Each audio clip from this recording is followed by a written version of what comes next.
আসসালামু আলাইকুম রহমতুল্লাহ। আমি আপনাদের সঙ্গে আছি হাফেজ মাওলানা মোহাম্মদ আশিকুর রহমান আল আনসারী। তো আমরা সকলে জানি মাসটা হচ্ছে রমজান মাস। এই রমজান মাসে আমাদের অনেকের মনের ভিতরে অনেক জমানো প্রশ্ন থাকে, যেগুলো প্রশ্ন আমরা অনেক সময় দেখা যায় অনেক আলেমকে, অনেক হুজুরকে বলতে পারি না। যেমন এক ভাই আমারে প্রশ্ন করছিল যে হুজুর, আসলে আমি যদি সাহারি না খাই অথবা সাহারি না খেয়ে ঘুমাই, তাহলে কি আমার রোজা হবে? আবার ওই ভাইয়ের প্রশ্ন ছিল এরকম যে হুজুর, আমার সাহারি খাওয়ার মতো কোনো কিছু নাই, সাহারি খেতে পারি নাই অথবা চেতন পাইনি, রাত্রে ঘুমে থেকে আমরা অনেক সময় দেখা যায় উঠতে পারি না, আজান দিয়ে দেয়, তাহলে কি আমাদের রোজা হবে? এরকম কিছু মাসলা আমাদের কাছে অনেক মানুষ জানার জন্য কমেন্ট বক্সে কমেন্ট করে এবং এসএমএস করে। তার মধ্যে আমি বলবো যে ভাই, আসলে সর্বোপরি আল্লাহ পাকের শুকরিয়া। এরপরে বলতেছি, তো আসলে রমজান মাসে আমাদের ইসলামটাকে আমরা অনেক কঠিন বানিয়ে ফেলছি। ইসলামটা অনেক সহজ, এমনভাবে সহজ করে দিতে হবে যেন সকলে মানতে পারে। এই জন্য ভাই, সহজ করে দেওয়ার ক্ষেত্রে আমাদের এই রমজান মাসে যেমন ভালো করে খেয়াল করবেন, যেমন রমজান মাসে কেউ যদি সাহারি না খায় তাহলে তার রোজা হয়ে যাবে ইনশাল্লাহ। কেন হয়ে যাবে? প্রশ্ন করতে পারেন, হুজুর সাহারি না খেলে কেন রোজা হবে? অনেকে বলে যে হুজুর, সাহারি না খেলে রোজা হয় না, কিন্তু সাহারিটা হচ্ছে রাসূলের সুন্নাহ এবং রোজাটা হচ্ছে আল্লাহ পাকের ফরজ বিধান। তাহলে চিন্তা করেন, একটু চিন্তা করেন, ফরজটা আগে না সুন্নতটা আগে? আপনি যদি মনে করেন ফরজটা আগে, তাহলে আমরা মনে করি রোজাটা রাখা ফরজ।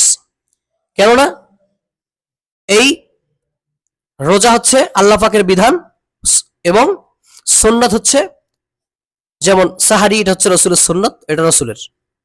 তো সেই ক্ষেত্রে কেউ যদি সাহারি না খায় তাহলে তার রোজা হয়ে যাবে, কোনো সমস্যা নেই।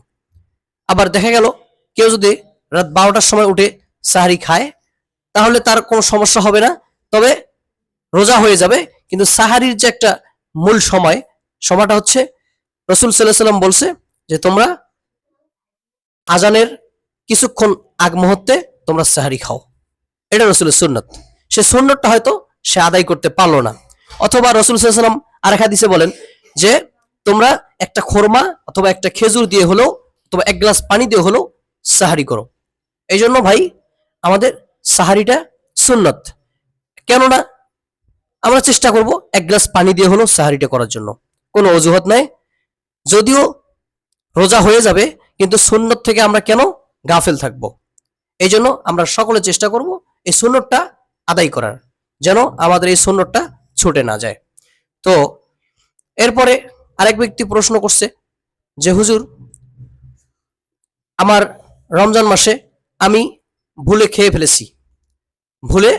ফেলেছি যে হুজুর, আমি রমজান মাসে ভুলে খেয়ে ফেলেছি। এই প্রশ্নটা অনেকে করে থাকে, অথবা না বুঝে খেয়েছি, আমার খেয়াল ছিল না, আমি রোজা ছিলাম, কিন্তু তারপরেও খেয়ে ফেলেছি।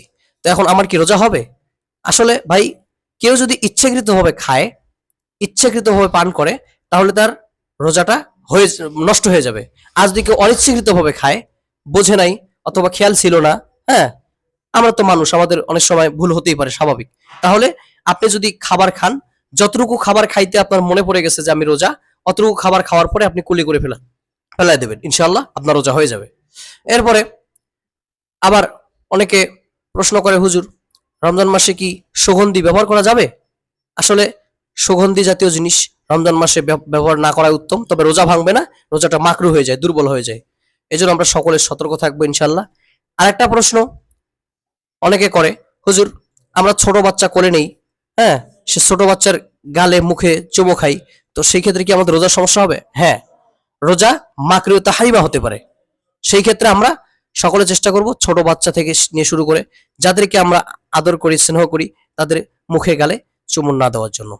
তো আল্লাহ পাক রব্বুল আলামিন আমি সহ আমাদের সকলকে এই রমজান মাসের ফজিলতপূর্ণ মাসকে সামনে রেখে আমাদের সকলকে এই কথাগুলোর উপর বোঝার এবং আমল করার তৌফিক দান করেন, এবং এই চ্যানেলটিকে সকলে সাবস্ক্রাইব করবেন নিত্য নতুন ইসলামিক ভিডিও পাওয়ার জন্য।